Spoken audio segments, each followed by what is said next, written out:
Campeonato Paulista, Bragantino 1, Santos 4. O Santos de Sampaoli segue 100% no Campeonato Paulista. Tá de parabéns o Peixe. Olha, ganhou essa partida e tô gostando bastante da agressividade do Santos. Um time bastante agressivo. O Carlos Sanches brilhou nessa partida ao lado do Derlis Gonçalves.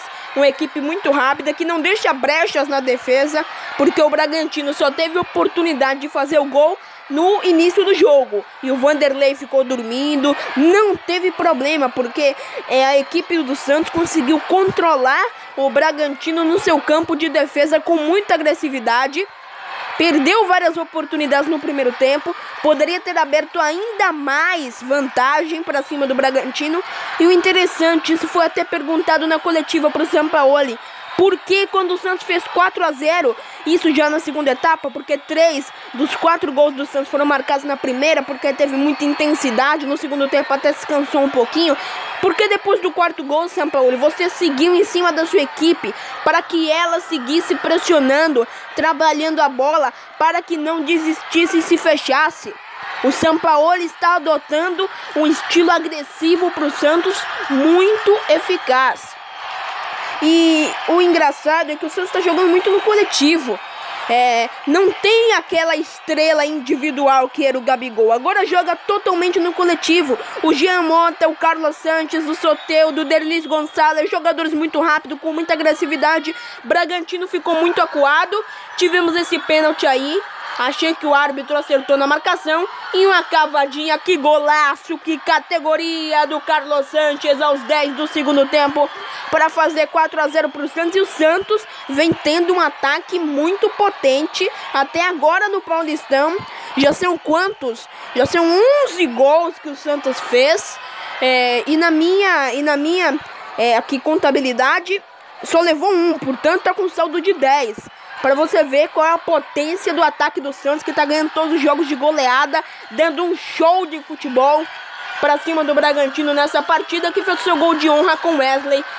Mas aí depois disso o Santos se fechou, mas seguiu atacando, saindo nos contra-ataques, mas não com tanta agressividade quanto na primeira etapa. Então ficou assim, Bragantino 1, Santos 4, e o Sampaoli está conseguindo dar uma cara ofensiva para esse time. A confiança no trabalho dele pela torcida do Santos é enorme, e dos comentaristas de futebol também, porque ninguém esperava um Santos que quase não teve contratações, mas tem peças importantes, e o Sampaoli não esperava, ele disse inclusive isso, não esperava um começo tão bom. O Santos teve clássico, ganhou clássico, isso que não acontecia há um certo tempo, joga bem e está conquistando pontos importantíssimos para conseguir classificação em tempo recorde no Campeonato Paulista. Segue 100%, defesa muito bem, defesa muito compacta, e tô gostando do jogo coletivo do Santos. O Soteldo não apareceu tanto nessa partida, os destaques foram Carlos Sanches e Derlis Gonçalves, que fizeram o Derlis 1 e o Carlos Sanches 2, né? Santos muito rápido, Santos pressionando muito o tempo todo, gols em seguida. O Santos foi guardando gols, colocava a bola no centro e marcava. Colocava a bola no centro e marcava, porque a equipe tem velocidade, joga no coletivo, boa troca de passes. Portanto, tudo isso contribuiu além do trabalho do Sampaoli. Porque os jogadores do Santos estão dizendo isso publicamente. O jeito de trabalhar do Sampaoli é diferenciado. Por isso o Santos está tendo esse resultado com praticamente o mesmo time que tinha ano passado. Esse resultado tão bom, essa defesa tão veloz, tão rápida, tão efetiva. Portanto, analisando mais uma vez esse pênalti, não havia necessidade de cometer esse pênalti. O jogador do Bragantino estava tão desesperado que acabou cometendo, mas não havia nenhuma necessidade de cometê-lo. Carlos Sanches fazendo 4 para o Santos, 0 para o Bragantino. Ficou assim com um show do Peixe. O Santos bateu o Bragantino, que ficou nocauteado. O Bragantino também estava 100%, invicto, aliás, né, porque tinha empatado um jogo aí. E saiu nocauteado dessa partida diante do Santos. E o Santos está indo muito bem. Parece que esse negócio de quarta força em São Paulo funciona mesmo. E o Santos surpreendendo muita gente, dando um show de futebol no coletivo. São Paulo está 100%. Santos 4, Bragantino 1 no Campeonato Paulista.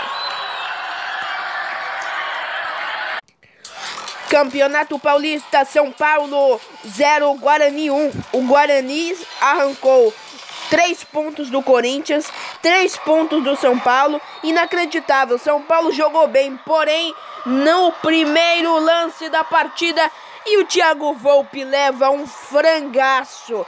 Inacreditável como o Thiago Volpi foi mal nessa partida. Olha o gol que ele toma no primeiro escanteio do jogo. Na primeira bola, o Thiago Volpi leva o primeiro gol da partida. Depois do gol do Guarani, São Paulo ficou muito pressionado e foi para cima do Guarani. Teve as melhores oportunidades da partida, fez gol com o Pablo, foi anulado. O Diego Souza teve outra oportunidade na frente do gol, porém estava impedido também. E o São Paulo dominou toda a partida. Eu acredito que até merecia a vitória, porque jogou demais, jogou bem. Agora, falhas como a do Thiago Volpi são intoleráveis. Quando ele foi contratado, todo mundo já falava, mas ele é bom goleiro. E eu desconfiava, porque acredito que ele não é o goleiro ideal para o São Paulo. Mas sim um Gatito Fernandes, um goleiro que tem história, um goleiro que seja goleiro. O Thiago Volpi não é goleiro, ele é mão de alface. Não é possível. Não é o primeiro gol que ele falha. Na Florida Cup, ele foi uma vergonha. E agora ele está fazendo o São Paulo passar vergonha novamente. Mesmo com uma boa atuação, mesmo com a estreia do Hernanes, né, se previa que ele começasse no segundo tempo. Ele começou no primeiro, não surtiu efeito, meio campo não conseguiu ter mais velocidade, teve a velocidade habitual. O São Paulo jogou bem, não jogou mal, teve uma grande atuação, porém não conseguiu efetivar suas oportunidades. E no primeiro lance, o Thiago Volpi é o grande responsável, não é o único, mas é o grande responsável pela derrota. E o André Jardine começa a ser pressionado, porque ele perde um clássico. E dentro do Cícero Pompeu de Toledo, ele perde uma segunda partida consecutiva diante do Guarani. Aí a coisa começa a ficar complicada para a equipe do São Paulo. E é muito complicada, porque perder para o Guarani em casa já é ponto perdido sem fundamento. Portanto, no Campeonato Paulista, São Paulo não conquistou a vitória, perdeu para o Guarani. Parabéns para o Guarani, do Osmar Loss, que é especialista em destruir o time paulista, né? Ele destruiu o Corinthians taticamente quando ele era treinador do Corinthians, ganhou do Corinthians 2-1 e agora ganha do São Paulo de 1-0. Guarani tá tirando muito ponto de equipe grande, é uma equipe que vai dar trabalho nesse Paulistão. E pro São Paulo, melhor efetividade e tira o Volpi do gol. É claro que ainda é o começo do Campeonato Paulista, mas 2 derrotas já é alarmante. Tanto para o São Paulo quanto para outras equipes. Corinthians, que perdeu para o Red Bull, já é alarmante. É a segunda derrota do São Paulo, começou muito bem, jogou muito bem essa partida, teve um meio campo rápido, laterais, o Pablo na frente cumprindo o seu papel. São Paulo jogou muito bem, agora contradizendo, é melhor jogar bem do que ganhar. Porque o time começou muito embalado no Campeonato Paulista, conseguindo grandes resultados, jogando bom futebol e o mesmo bom futebol que apresentou nessa partida. Agora vou usar uma frase de Fábio Carille que ele falou após a vitória do Corinthians sobre a Ponte Preta. Ficaria muito mais feliz se o Corinthians tivesse jogado bem. Fecha aspas. Ele disse isso. Agora o São Paulo jogou muito bem, jogou um bolão de bola. Se não fosse Thiago Volpi, São Paulo teria ganhado a partida de 3-4-0, porque jogou muito bem. Porém, no futebol, nem sempre o que importa é a grande atuação. Porque o São Paulo teve uma grande atuação. Agora não teve efetividade, não teve defesa sólida, não teve muita coisa que faltou para o São Paulo ganhar essa partida. E parabéns ao Guarani, fez o gol no primeiro lance da partida, depois tentou abrir 2-0 e ficou na retranca. Retranca muito bem montada. E o goleiro do Guarani é muito melhor que o Thiago Volpi. E não é massacrar ele por causa dessa partida. Ele já vem muito mal no São Paulo. Jardine, por que o São Paulo jogou tão mal hoje? Acho que é uma questão de opinião, né? Eu realmente não concordo. Obviamente que perder nunca é bom, mas o desempenho para mim foi bastante aceitável. A gente produziu inúmeras situações de gol. Existem derrotas que o time não produz, que o time não cria, que o time desempenha mal. Essas derrotas a gente, obviamente, que não gosta. Existem derrotas que a gente produziu e que, enfim, muitas vezes o goleiro fez uma grande partida, a bola não entrou, que eu acho que foi o caso, que continua sendo ruim o resultado, mas o desempenho não foi de todo ruim, não. Giardini, aqui à sua direita, tudo bem? Giardini, não sei se você concorda com essa análise, mas a impressão que eu tenho é que o São Paulo tem bons jogadores, só que eles têm um biotipo bastante avantajado. Ou o jogador tem uma idade mais avançada e até por isso não tem aquele mesmo dinamismo, a mesma velocidade, ou o jogador é forte mesmo, como o Jusilei, como o Hudson. Você entende dessa forma também? Contra o Santos ficou claro que eram pequenininhos e rápidos, né? E o São Paulo não conseguia seguir a mesma velocidade. Você vê também esse problema com jogadores com menos dinamismo, ou pela idade ou pelo porte físico? Não vejo. Eu acho que cada jogador tem a sua característica. Os jogadores rápidos têm isso como ponto forte, mas tem outros jogadores que têm a força como o elemento de vantagem. Tem outros jogadores que têm a técnica, a agilidade, o biotipo, o tamanho. Enfim, cada um luta com as suas armas, né?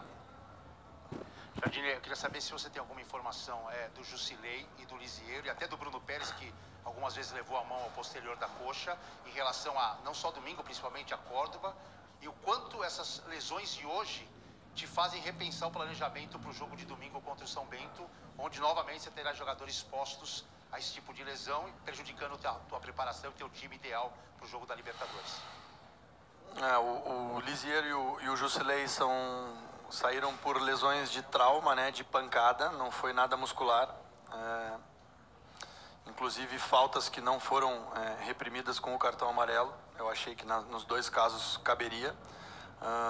O Bruno Pérez saiu bastante cansado, acho que também não preocupa, mas a gente enxerga que a sequência de 4 jogos consecutivos para quem jogou os 4, e o Bruno é um deles, obviamente que pesou bastante nesse final de jogo. A gente jogou boa parte dele com 1 a menos também, isso acabou sobrecarregando todos que estavam em campo.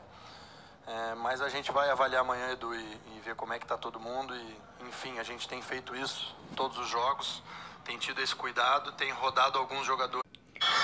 Grêmio ganhou do São Luís por 4 a 0 em mais um show de futebol da equipe do Grêmio na Arena do Grêmio. O Grêmio jogou muito bem, conquistou uma vitória importantíssima e, ao contrário do Internacional, o Grêmio está tendo uma defesa muito boa, um ataque muito competente que não perde gol debaixo da barra, faz os gols necessários. Muito pelo contrário, está ganhando a maioria das partidas no Campeonato Gaúcho de goleada.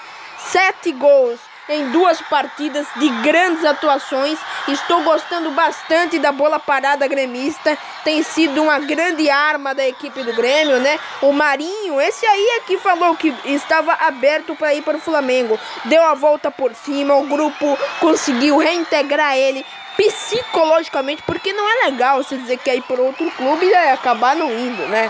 É claro que não cria um bom clima. A torcida ficou chateada, mas já perdoou, até porque é uma peça fundamental no elenco do Grêmio. Mesmo com a saída de Gamiro, o Grêmio não ter feito tantas contratações, a saída do Groi, tem outros goleiros, o Grazi, o Paulo Vitor para repor, estão indo muito bem, mas o Grêmio está tendo uma marcação muito eficaz. Olha aí, o Grêmio indo muito forte na bola parada.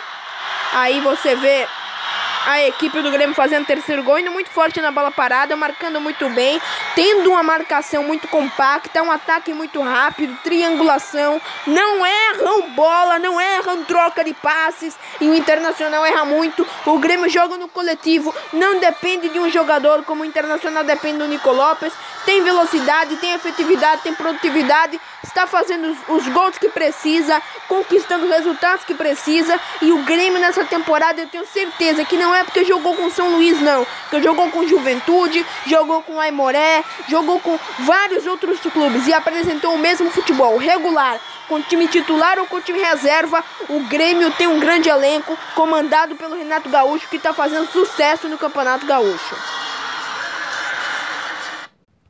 Qual é a importância, não só pelo aspecto técnico, mas pelo aspecto motivacional do jogador, tendo em vista que a Libertadores começa em março, esses dois jogadores estarem nesse nível, nesta altura da temporada? Boa noite a todos. Eu acho que isso é fundamental, né? Porque nós não temos somente a Libertadores daqui 40 dias, 30, 35 dias. Nós temos o Campeonato Gaúcho também em andamento. Então é importante esses jogadores recuperarem totalmente a forma deles, principalmente o Luan, porque o Luan, ele vem crescendo a cada partida, mas o Luan a gente tem que levar em consideração que ficou praticamente aí 3 meses sem jogar. Então são jogadores que eu falo sempre para vocês, ninguém desaprende. Então o que estava faltando era uma conversa, nós trocamos bastante ideias, tanto com o Marinho como com o Luan. É importante a gente recuperar esse tipo de jogadores que vão nos ajudar bastante, como eles vêm nos ajudando. Então, quanto mais jogadores de alto nível a gente tiver no grupo e bem, pode ter certeza que o grupo do Grêmio vai ficar cada vez mais forte, a briga vai ficar cada vez mais sadia pela posição. Então, eu quero que todos os jogadores continuem me dando dor de cabeça. Qual seria a dor de cabeça? Que joguem bem, façam gols, dê essa dor de cabeça para mim, para eu poder escolher sempre os 11 que vão começar a próxima partida. É melhor ter essa dor de cabeça do que, de repente, você ter, de repente, muitos jogadores mal na parte técnica, mal na parte física. Então é importante, já no início da temporada, eles estarem bem. E a gente sabe que não só os dois, né? Mas toda a equipe do Grêmio tem muito ainda. Inacreditável, pavoroso. Botafogo 0, Resende 1 no Campeonato Carioca. Só posso descrever como pavorosa a partida do Botafogo. Pavorosa. Perder para o Resende dentro, em pleno Newton Santos, é intolerável.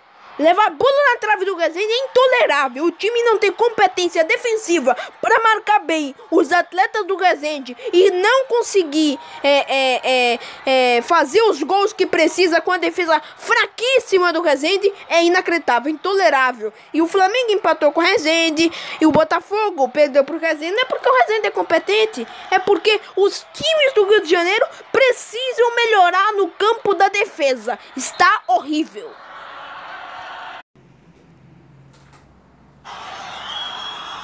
Atenção, vai Robinho!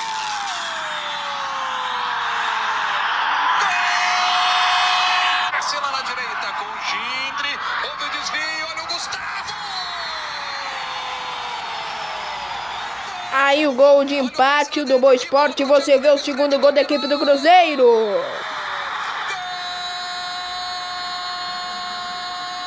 Fred na marca do pênalti. E o último gol da partida, que foi marcado nesse golaço, nesse chutaço do ângulo do goleiro Fábio.